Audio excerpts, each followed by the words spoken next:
Magandang araw. Magluluto si Bram Bram ng sinabawang yellow pin. Ang tawag po dito sa amin sa Bicol, cocido. May pichay, kamatis, luya, sibuyas, kalamansi. Ayan. Buksan ang kalan. Sindihan ang gasol. Yun. Lagyan ng tubig ang kaldero. Ilagay ang ricado. Yan. Lahatin na po yan. Magpapakulo. Lagay na rin ang asin. Damihan.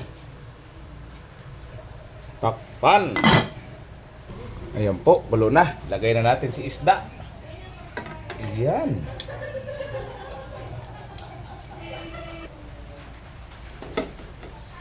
Marami kami, marami. 10.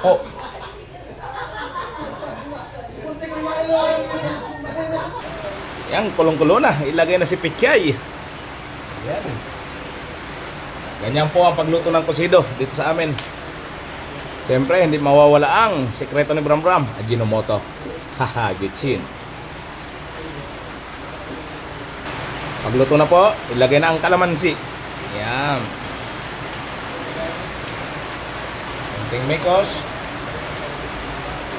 Ayan na po. Finished product ni Bram Bram. Isara ang gasol. Patayin ang kalan. Ayan ang tinatawag po sa aming cocido na yellow pin. Yo down!